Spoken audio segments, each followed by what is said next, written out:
Kevin Almosch from Pine Financial Group. If you have not heard his other episodes, please go check it out. It's episode 371 and 374. Kevin, how are you doing today? Daniel, I'm so happy to be back, man. Excited for it. Yeah, it was kind of unexpected. I like having return guests, but man, you're one of the people I definitely wanted back to have another conversation. I don't even remember what we talked about last time, but we're going to have a different conversation because I have some deferring questions for you. Okay, good. Because one thing I love about Kevin here today is Kevin is on the financial side of real estate, which is what I love. And it's always fun being on the finance side. But you've been in real estate 15 years, if I remember correctly. This is from my memory. Yeah, so 2 decades in real estate, and then I started Pine 15 years ago. So Pine's 15 years old. I was doing lending 2 years before that. So 2 decades real estate, 17 years on the lending side. So last time we spoke, which is actually over the weekend because I was on your podcast. That's right. Can you plug your podcast in real quick? Yeah, the Real Estate Educators Podcast.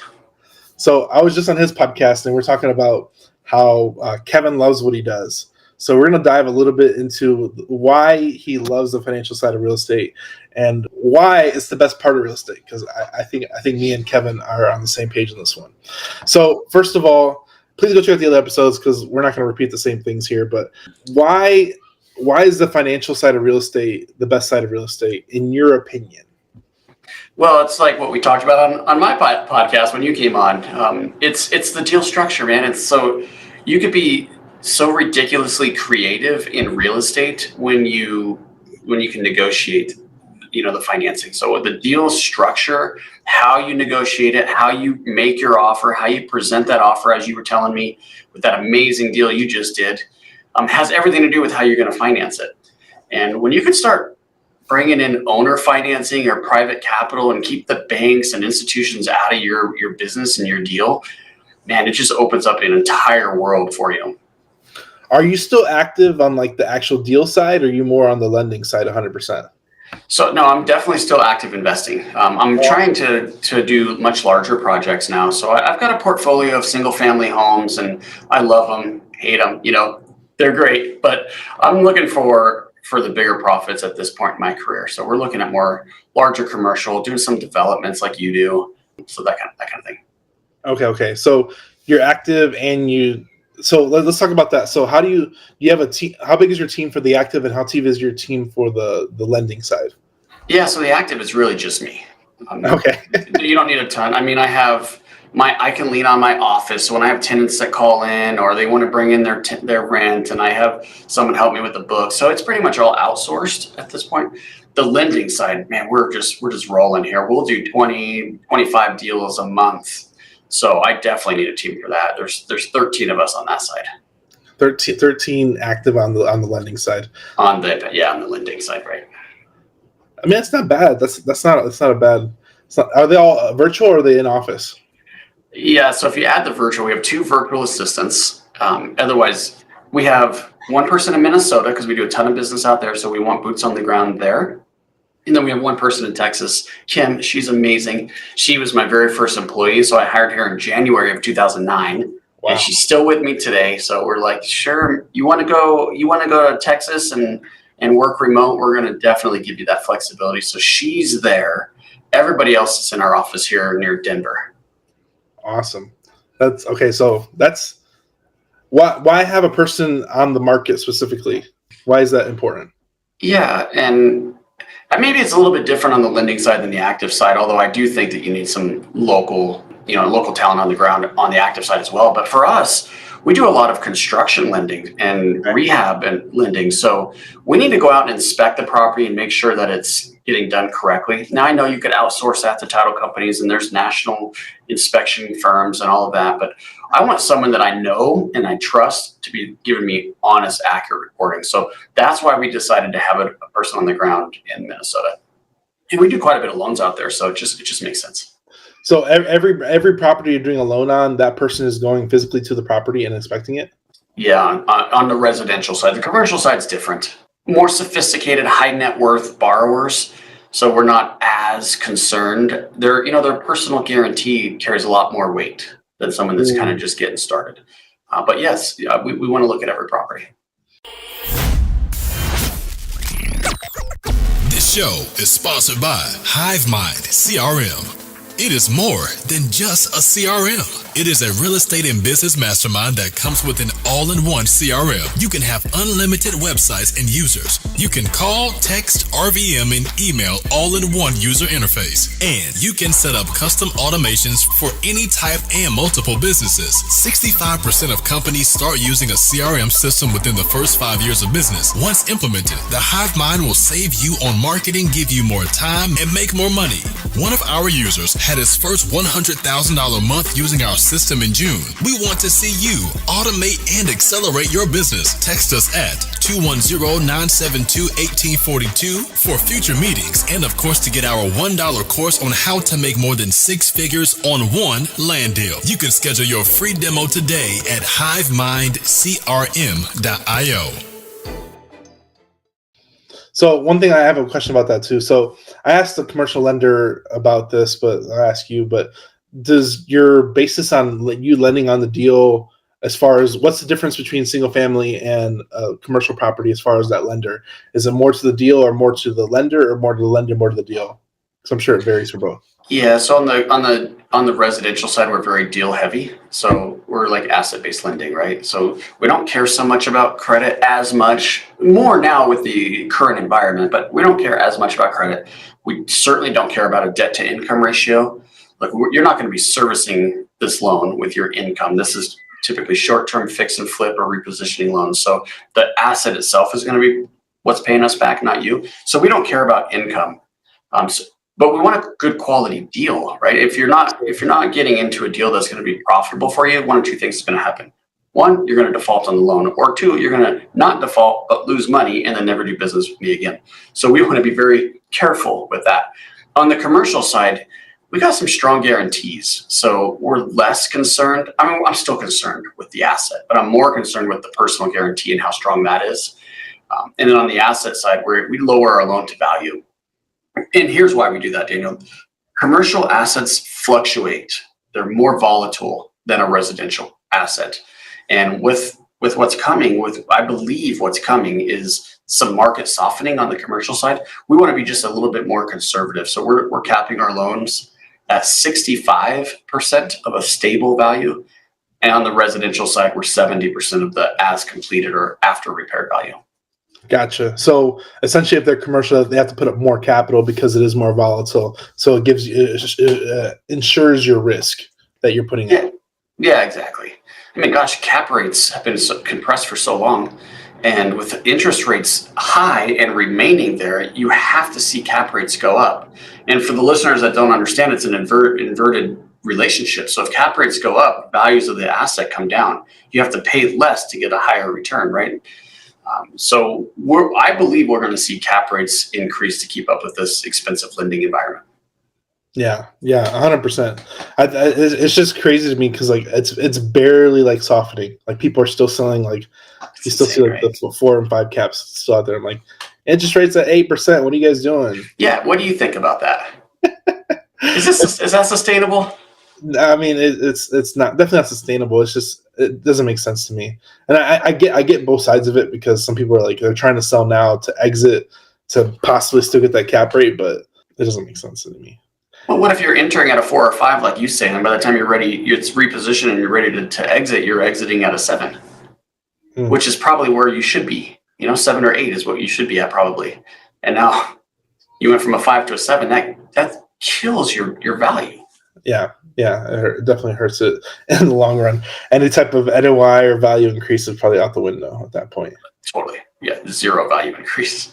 Even if you increase the income, which is the whole idea, you're still lost value. At that point, you just keep it probably.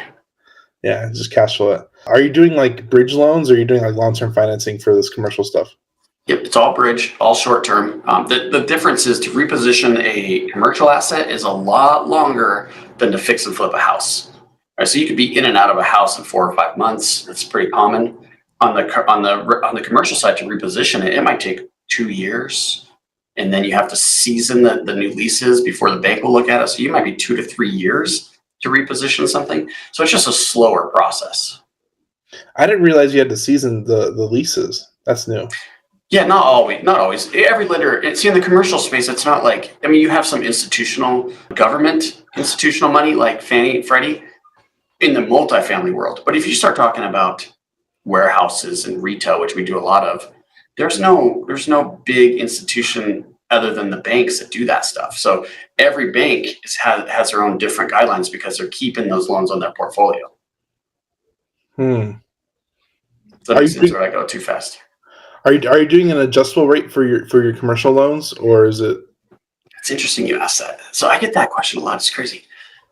Very few private bridge lenders do adjustable rates. They're just not set up to do that. Okay. So we have a high interest rate, but it's not adjusting. And what's interesting about this is a lot of my peers and competition, their rates have gone up because they're getting so much of their money from lines of credit or from the capital markets.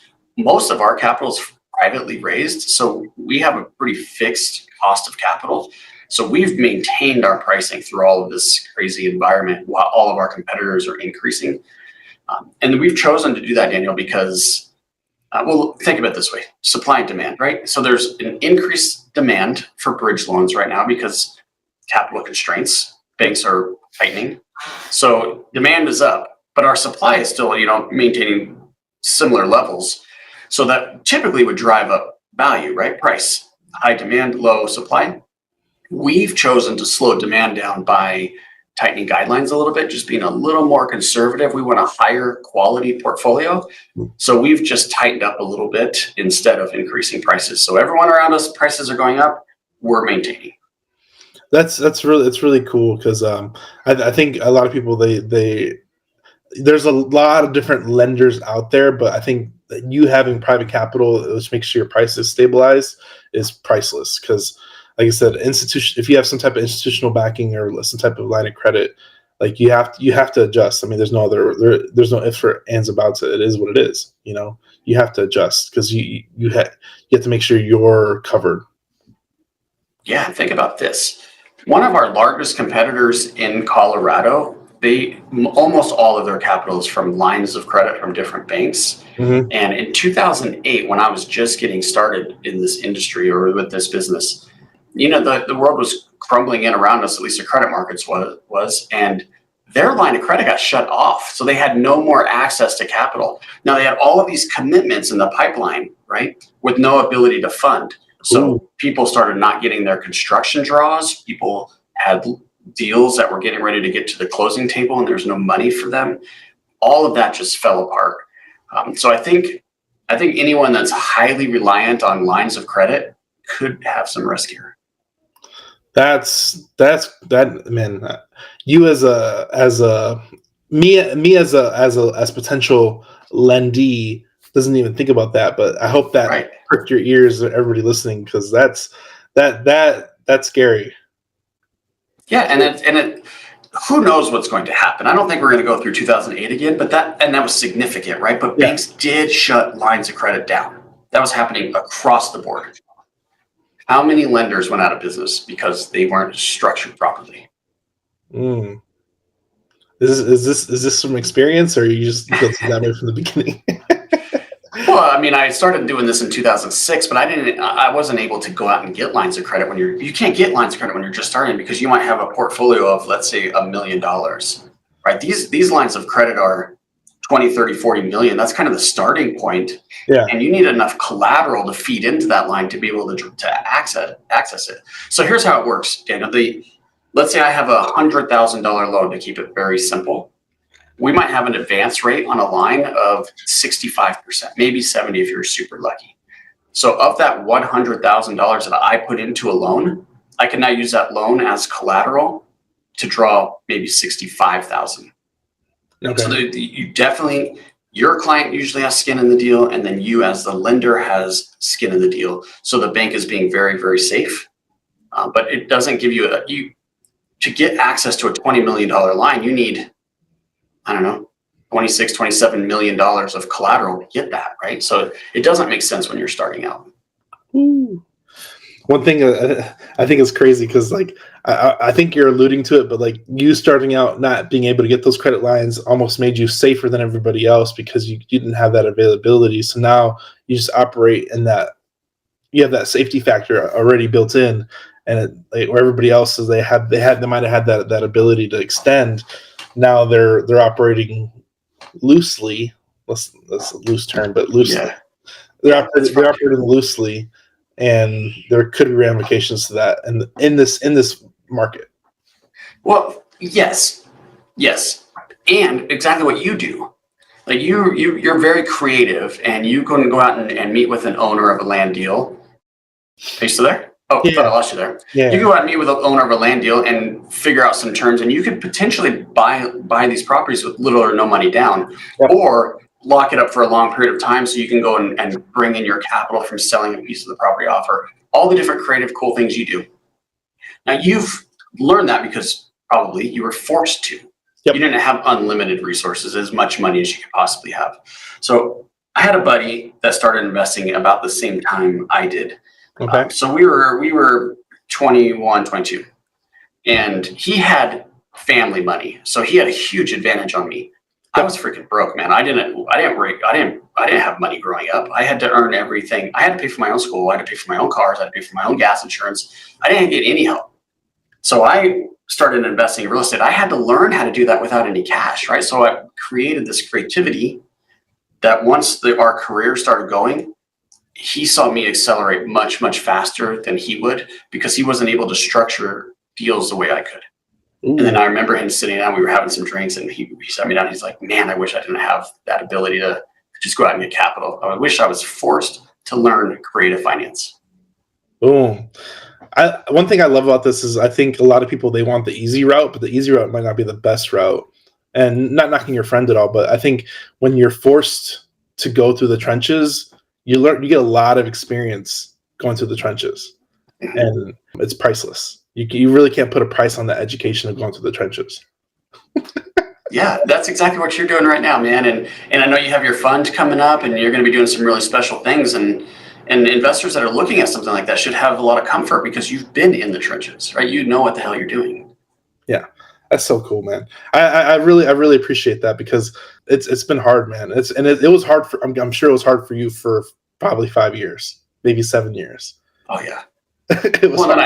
Then I lost. I mean, I lost everything, right? Because I went up to 2008, and I was so young and naive, and nobody saw it coming. I mean, people say they did, but no one really saw it coming. Yeah. I certainly didn't. I wasn't smart enough to see that, and so I was not structured appropriately. And man, it took me down, and then I had to rebuild again. So, millionaire long before I was 30 years old, lost it all, and had to rebuild again. That experience is priceless. Just definitely helps. Yeah. Now I'm super conservative. You hear probably in my tone, like something's coming. Like I don't know what it is. I'm just being very careful now because I've been through it. Yeah, that's amazing, man. I really appreciate like the struggle side of it because man, everybody looks at like probably you now and like, oh, you probably got a leg up, and like no, he struggled for a long time. Yeah. There was a long time struggle behind that. You got to look a little deeper sometimes. Yeah. Not a lot of investors have been investing since before 2008, so they don't really know what's coming. Yeah. They don't quite understand. It's been rainbows and roses and all of this unicorns for the last 15 years. We haven't seen a correction. Yeah, and that's one thing I'm like, I was 2008. I was 16. You know, and I the reason why I do stuff like this as a whole is because I want to listen to more experienced people and pay attention to what's happening, understand how every part of it works, because if you understand how the financing works in your business, then it makes me operate my business accordingly, because it all feeds into each other. Everything's connected but not connected, and there's so many sub niches that affect each other through the line. You have to know a little bit about everything so you know how it flows. Yeah, that's a good way to describe that. And especially in stuff that you're working on, they call it the capital stack. So how are you going to bring the money in to take down the project? Like in residential, you don't really have a capital stack. It's usually a down payment and a loan, and it's pretty simple, right? when you start getting more complexity, then you are going to start laying in different types of capital. So to understand private bridge money, it is important. Yeah. Yeah. And like I said, it's something that you might not understand, but you want to. You definitely want to understand because, and this is why I always ask like what the lending requirements on the back end of each lender that I talk to, because that should open your eyes, because every lender I've had on, I always ask them that question by itself, because I want people to understand like what are they looking at as a whole when you have a deal, because I think the biggest thing is finding great deals is always number one, but if you get the financing is always number two, because you need to find the capital to close it, or raise the money to capital to close it, and what terms are you offering. And this is where like, hey, I heard Kevin on the podcast, he's buying this one's sold to value, I might need to get better deals, Right. Yeah, no, I love it. And I tend to agree with you, and I would just challenge it. The money's pretty darn important. So in some cases, you might want to at least line up a loan or a lender prior to finding a great deal, at least so you have some direction once you get it under contract. I hear all the time, the money will find you if you find a good deal. It's just not always the case. So I would maybe in tandem look for money and deals, but don't forget about the money. Man, I think right now every deal we have, we send to like every lender we have till we lock them in, and then we move on to we send every lender we have every deal, because I don't know what they're going to take, and we need to lock everybody. We need to lock certain lenders in on certain projects, and depending on because even with us in land, like I'll have people like, I don't want to do anything over 300,000, so anything under 300,000 we send to those guys, and then like I want to do 500,000, but I want to do at least a couple deals with you in the lower range. Now we're like, okay, we need to find more deals in the lower range just to build up that credibility with them over time. So now we're on the hunt for smaller deals, just to build, because they have that comfortability of like $500,000 or more, but they want to do a couple of deals with us on the smaller range. Okay, so now we define smaller deals. So it's kind of like picking and choosing and kind of working that capital. I'm working the capital with the deals. So I'm actually finding the capital then the deals. Yeah, I honestly believe that's a great way to do it. And you're right. Lenders have different appetites, and their appetites change.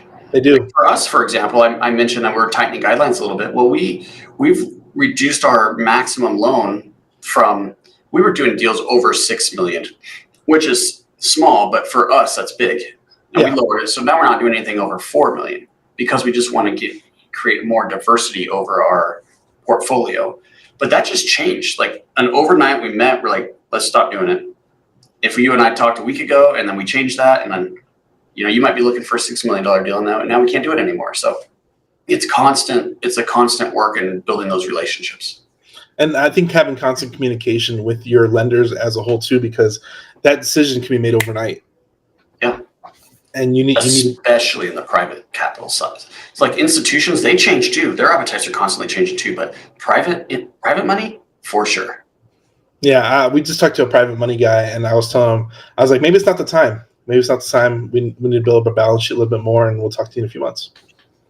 And it is what it is. But I don't ever like push people away just because they didn't fit our lending criteria right now. I was like, let me put you on the Rolodex, and we'll add you. And if I get something that fits in your parameters, I know who to call next time. And we'll see if this is certainly working, because I mean, it's really, really important to network with other lenders in your markets. So let's talk about that. What you said, you're lending in Colorado, Texas, and Minnesota. Are you lending on single family and commercial in all three, or in certain markets? Yeah, so my PAM moved to Texas. We're not quite lending there yet, but that is on the radar. Okay. So on the we're 80% residential, 20% commercial. So we're heavy residential, because I feel it's more liquid, it's easier to cash flow, and safer. So I like that. On the residential side, we're Colorado, Minnesota. Those are our two primaries.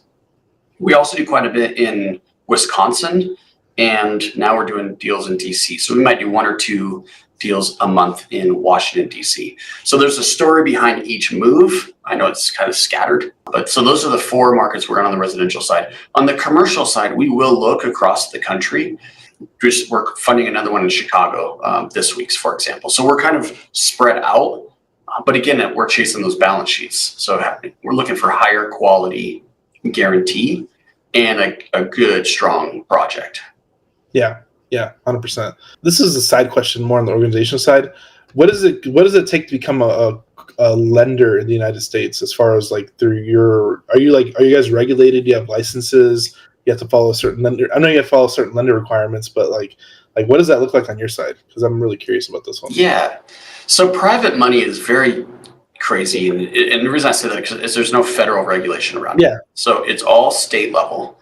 Some states require licensing and they have like reporting requirements and that kind of thing. And some don't. So for example, in Colorado, as long as I'm sticking to business purpose loans, I'm not doing any owner occupied. So only residential if you're going to flip it or rent it out, and commercial.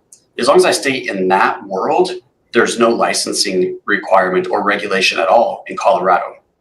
In Minnesota, you do have to be licensed to do private money if the collateral is residential property. So it doesn't matter what the purpose of the loan is, it matters what the collateral is. The difference is you don't have to have individual licensed mortgage officers, loan officers. It's only a company license. So see, it's like each state's going to be pretty unique. Yeah, Minnesota, we have reporting. We have to report once a quarter to the National Mortgage Licensing System, the NMLS. Now, that's on the lending side. Now, if you're going to start bringing in capital and start putting together funds or selling off notes or brokering private notes, there's a lot more regulation around that, because now we're talking about securities laws. So in Colorado, to broker private notes, we have to have a securities license. It's called a mortgage broker dealer license.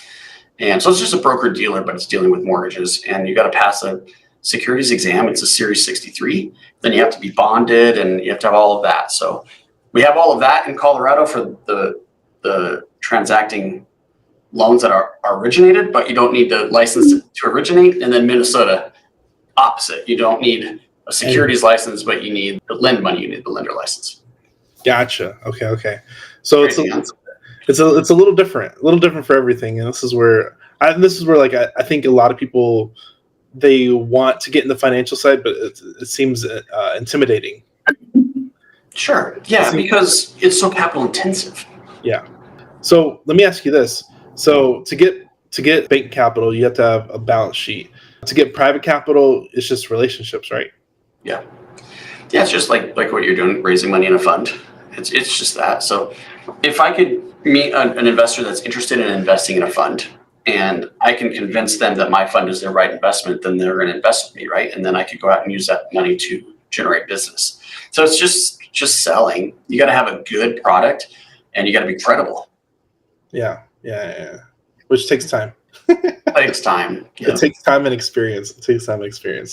But I really like the financial side of it, because it's just like, it's more the values in the paper and then the asset. You don't have to do all the work. Yeah, you said that in our episode, right? You could create more value with paper than you can doing construction or remodeling, improving a property or something. Yeah. It's such a cool dynamic. What's the future look like for you? Because I know you said you're doing larger deals now. You're focusing more on that. Are you kind of hesitating that? I know you say you're kind of outlining your guidelines. Like, what's the future look like for you in the next like two to 5 years? Because are you adapting to the market? Are you still going to bigger stuff, or what's that look like for you? Yeah, so on the Pine Financial side, I'll just be real transparent with you here. We generate revenue of around $7 million. Okay, and we want to go to 20. So I think once we hit that, then I'll be in a better position to take a step back. Yep. I'm sort of taking a step back now, but I've got an executive team, which is huge. Once you can get a good, solid leadership team, 100%. Then it allows you to get more flexibility. But I think I could take a big step back at that point, and I could focus more heavily on my own personal investments. So that's the Pine side. My personal investment sides, I want to do more commercial. I don't like land development or land deals as you do. I'm more like, I want to reposition assets that are already there. So I'm looking for retail and industrial, and the reason I'm focused on those two is because that's what a lot of my clients have done. So I've just the reps, right? I've seen those deals over and over and over, and I can see how it works. Yep. So I've gotten on the auction sides, and I've bid on these, and I haven't won anything yet. I'm working with brokers, bring me deals. Nothing is penciled yet, but I think that's going to change as the market softens. So got a little bit of dry powder, and I'm ready to pull the trigger when I see something I like. Yeah, I think it's you just got to be active in the game, and I think 100%. I don't know. I don't push anybody because I think your experience is in those already creative deals because you've done that for years. So why learn something new if you already have that experience and repetition and you already know that asset class? It's huge. It's a huge notch in your belt that not a lot of people have. Are you playing an exit out of Pine Financial? Is that like a future? It's so hard. That's a tough question to answer because ideally I'd like to pass it on. So Okay. I'm engaged, and we've been together for 7 years. She's got 3 kids. I have 2. So we have a blended family of 7. Oh, amazing. And so we have a lot of kids that may want to take over the business at some point. And I talked to them about it, but they keep telling me, no, I'm not doing it. So I don't know if this is going to be a generational thing. We might exit at some point. But if that's the case, my plan is to get it out so it's passive. Somebody else is running it, and it's just producing, income. Royalties. Yeah. Yeah, exactly. It's very similar. Yep. But if the executive team who participates in the upside chooses to sell, then I would be on board with that. So I think I'm going to kind of leave it more up to them. My goal is just get to a point where I don't have to work. Yeah, 100%. I think it's a great goal, and I really appreciate the passing down the thing. But a lot of kids don't understand, and they might regret that in the future. But you can't force it down their throat. And there's a couple of entrepreneurs in the group, man. So who knows? We'll see what happens. What's the range of the 7 kids? Yeah, they're all really tight together. So it's between 13 and 17, and they're all 5 in that range. Woo! That's crazy, huh? They're all in the same classes at school, and it's pretty fun. That's pretty cool, man. Well, they're all right there. Anyone can make the decision to at any moment. So, I mean, you'll probably know.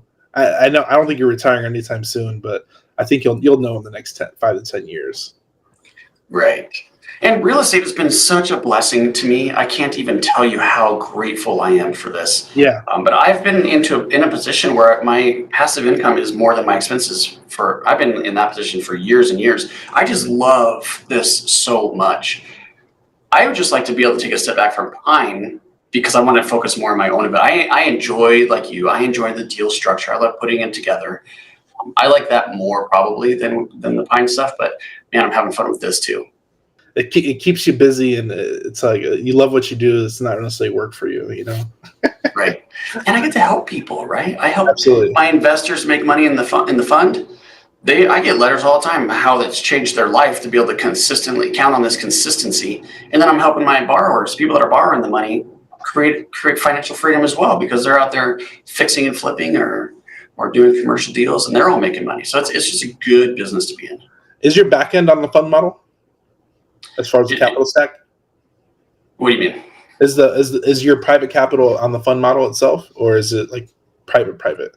So we have multiple sources. So we actually have 4 mortgage funds. 3 of them are Reg Ds, which are private offerings. Like you're not really allowed to advertise. You have to know that kind of thing. Now some of that's changed with the new laws with the Jobs Act and all that, but those 3 weren't like that. It was definitely build relationships and then make the offering.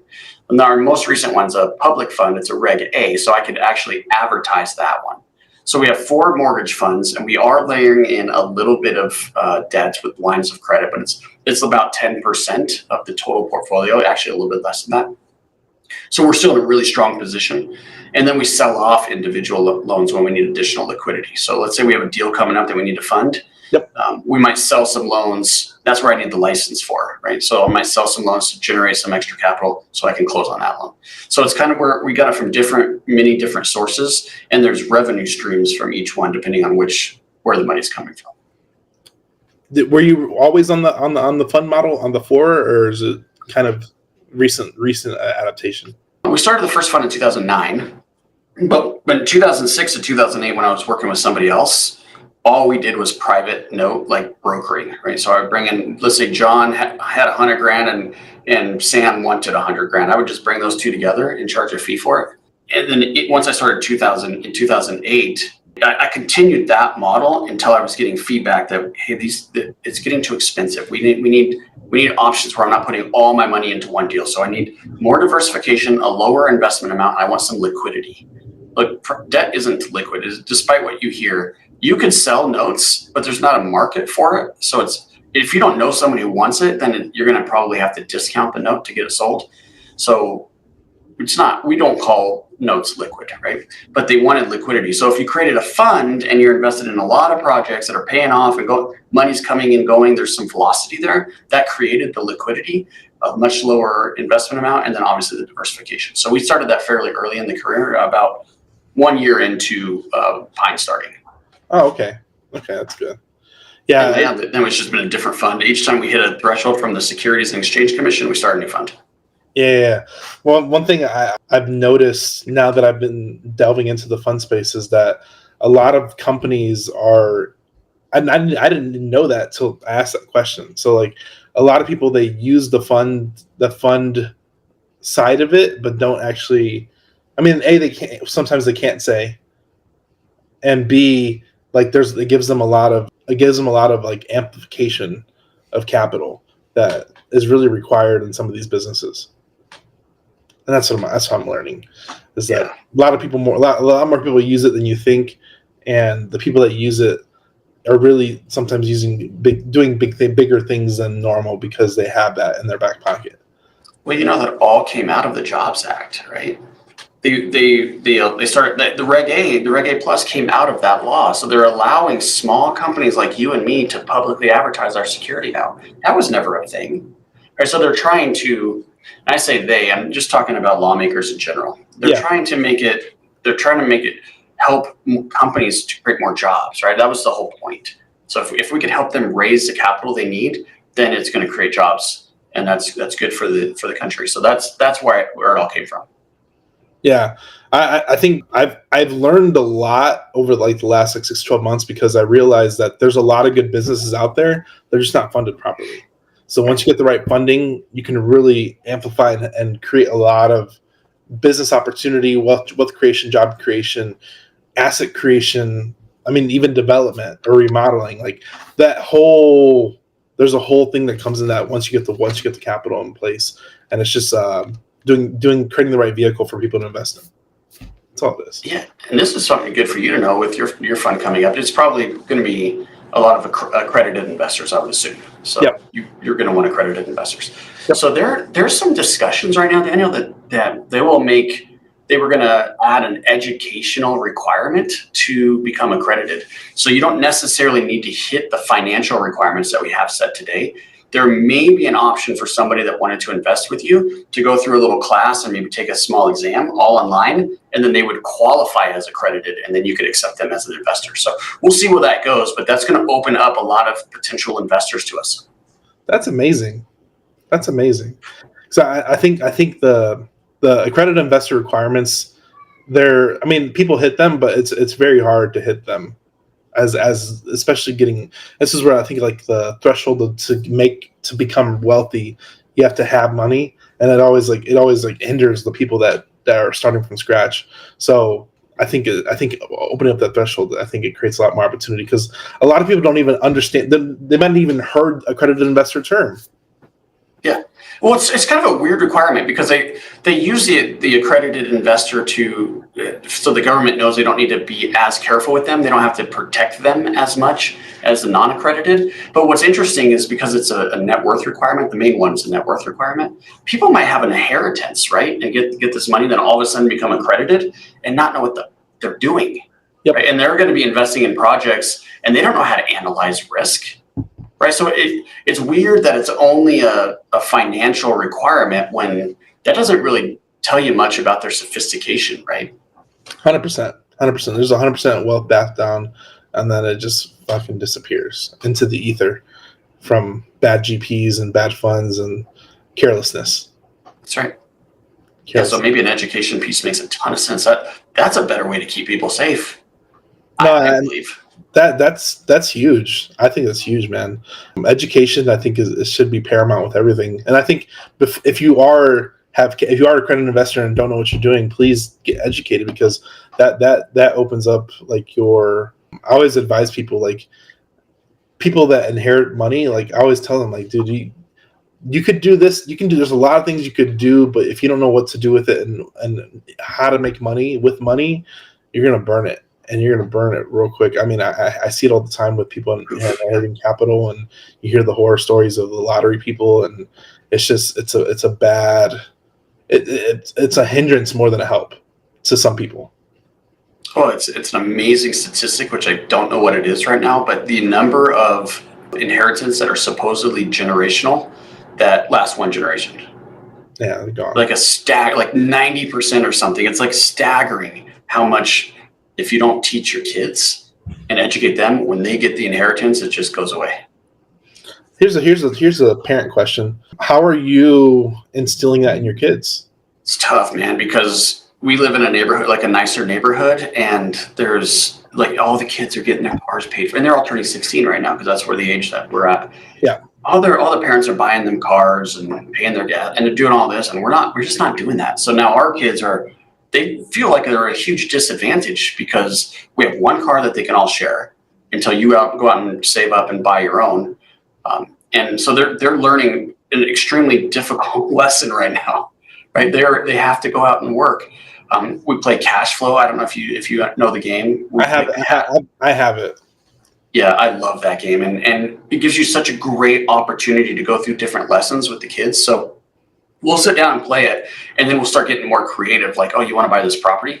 There's no rules here, right, in this game. So it's like, well, why don't you two partner up with me, and then we'll buy this property, and then we'll split the profit. And we start talking like real life examples on how we could do this.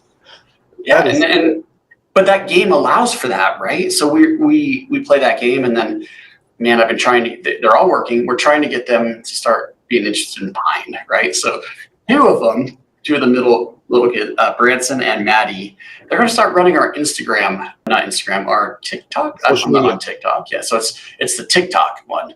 They've been telling me for years, I got to get on TikTok. I got to start doing this. So I made them put together a presentation. They did it all on PowerPoint. They came in, they presented to our leadership team. They went through the whole slide deck and gave the presentation, and then they just got the job offer. So now we're getting ready to start this new social media thing. And I'm trying to think of different ways to, make sure that they're not spoiled, because it is difficult to do that when you have the ability. Yeah, I really appreciate that. So awesome. I love that you're using creative. Let's partner and get this deal done. I love that. That's so cool, man. Yeah, that's the right way to play the game, man. Like, how do we're trying to get out of the rat race here. Like, what can we do? I can't afford this property. Well, how can I afford it? Let's talk as a group. What can we do? That's so cool. I've never heard anybody doing that. That's awesome. Oh, yeah. That's awesome. I'm like I said, my kids are younger. So I'm like, this is the reason why I do the podcast as a whole, because like I can't have this conversation with my 5-year-old. Like, right. So this is why like I record a lot of these conversations, because they're there forever. I doubt YouTube is going anywhere for a long time. So right. Watch YouTube. You're not far from starting to play that game with them, man. I think they might have been 7-ish, 7, 8, something like that, and we started playing that game. So you're not far off. It's a little harder because the math is tricky for them, but yeah, I'll probably wait till that point, because mean, they can't even speak clearly right now. A couple of years though, yeah, they might be wanting to buy some real estate. No, I think it's huge. And I like to get a question to heart too, because like when I grew up, we all had one car, and that's how we grew up. Like my older brother drove us all to school, and then they all worked a job till they afforded their own car, and then the car got passed down to the next driver, and that's how it was. And then my dad got me a car, but he probably paid like $1,000 for it. He's like, "Oh, here's your car," and it broke down like a week later. Yeah, that's funny. That's what I grew up too. I paid $900 for my first car, and it broke down all the time. But I learned how to work on cars because of it. Right? It was like we were talking about earlier. It forces you. I remember after I got a really good job when I was like 18. I was making like $17 an hour. I bought a new pickup truck. It was like $400 a month, and I'm like, you know what? I just buy a new pickup truck, and that's what I did. It wasn't like the big like 2-ton 4-wheel drive, all that stuff. It was a little tiny, like it was a Nissan Frontier. It was a tiny pickup truck. It got me to point A to point B, and I needed a reliable car. But I got that car meant a lot more to me because I bought it with my own money. You know. That's right. That's exactly. And you took care of it, right? And I did take care of it. So you're not taking care of the shared car there. I'm sure. Is your car next? You have it. Exactly. Here's the keys. It's funny. That's gotta be interesting with all the kids around that age. What's the shared car? Because you got 7 kids. Is it a minivan? No, the shared. So we drive a Yukon Extended. So that's the one, and it fits us all comfortably. Okay. The shared car that they're all using is just a Pilot. Okay. It's got the third row, but so I'm considering switching that out for something that only has 2 seats in it though. Ooh. Because you know what happens is this turns into the community car. So now it's like all of the friends pile in, and I think I saw 8 or 9 kids crawl out of that thing one time, and I'm like, I know there's not 9 seatbelts, so that when you have the biggest car, then everyone rides with you. That's true. I think my deterrent is making it stick shift. If I could find one, yeah, that'll take the texting and driving. I'm gonna make it hard to text and drive, right? Yeah. I want that bad. But how do you find those? Where do you even get one of those? I mean, you can search. I remember when I bought my new truck that I bought when I was 21, 22. That was I went to the dealer and asked for it, and they found one. And if they don't have one, they'll order it for you, and it takes a few months if you're buying it new. But if you're buying it used, you can go to some places like CarMax and search for the different types of transmissions. So you can search for a manual transmission vehicle. Ah, that's interesting. I might do that, man. Do they know how to drive it? No, because we haven't. They don't even. I don't know if they've seen one. Yeah. That's my deterrent. I want to buy a stick chip pickup truck now. That way I can give it to them, and I'll take care of it, and they can have the old pickup truck that's there you go. 20 years old, but it's a 2000, 2005.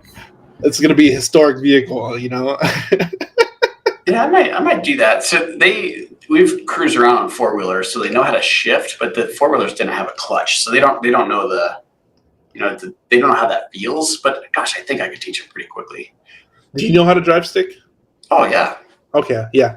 As long as somebody knows how to drive, that's one thing I'm trying to do with my kids. Is they're all young, but I'm trying to instill it's already in my mind. They're getting a stick shift. I don't really care because no friend's gonna drive a stick shift because by the time my kids turn 16, 17 years old, no one's gonna know how to drive that. No one knows how to drive that. But it's funny. You go over to Europe. So we went over to Germany. We were going to cruise down the Autobahn, and you rent a car obviously, and there's like all stick shifts. All stick shifts. I thank God I knew how to do that. Otherwise, we wouldn't have been on our excursion that day. I've been thinking about that too. I've been thinking about importing a car from Europe. One, because I want to drive on the opposite side of the vehicle, just mess with people. I remember the first time I saw that, it was somebody had a Jeep and they're on the right side. I'm like, I had to double take. There you go. And it was a stick shift, and I'm like, oh, okay, that's pretty cool.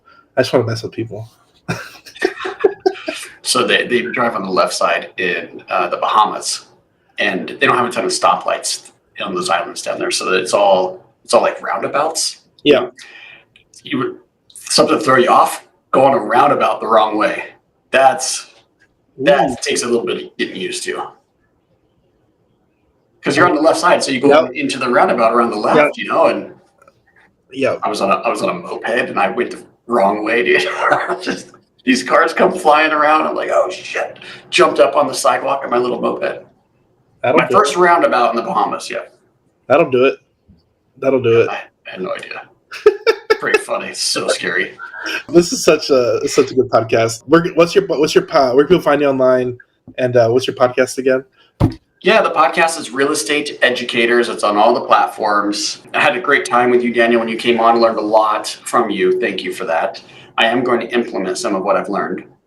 We talked a little bit about the market and the opportunities coming. So we wrote the report, comparing the 1990s crash, which none of us were really old enough to understand. Yep. But I definitely researched that, and I understand that it's right after the savings and loan, super high inflation, super high interest rates. right? That's what created that crash, and that's sort of similar to what we're in right now. So I compared those two and I wrote a report about it. I think that will shed some light on what you may expect to come. So you can get that report for free at thepinereport.com, thepinereport.com. Otherwise, reach me at pinefinancialgroup.com. I see you put it there on the screen, pinefinancialgroup.com. Amazing. Man, I think I said this last time, but you're one of my favorite guests. Thank you. I have a great time with you, man. This is it's always fun. And like I hope it wasn't one of the I was trying to switch it up as far as like the topics and questions, and it's always good. It's always a good time. But I appreciate the honesty and the parenting advice, and I appreciate all that. It's good stuff. Yeah, and you got a ways to go here, but you're 5-year-olds, man. That's amazing time. Yeah, it's my 3-year-old tyrant. Oh yeah, I can imagine. If you're hearing this, I'll have fun with that. You are. All right. All right. That's awesome. For everybody here, thanks for tuning in. Go like, share, subscribe. We'll see you on the next episode. Thanks for tuning in. Thanks for coming on, Kevin. Please go follow pinefinancialgroup.com.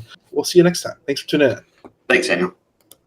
Hey guys, so the Hive Mind is launching a new program where we're helping you work deals that are valued at $1 million and up. If your deal is worth $980,000, we don't want to take a look at it. You can submit those deals to us at submitbigland.com, and we'll help you comp the deals. If it's good, we'll help you close it, and we'll also help you fund it and sell it. Check us out, submitbigland.com, milliondollarmastermind.com, and wholesaling $1 million land deals on Facebook. Thanks, guys.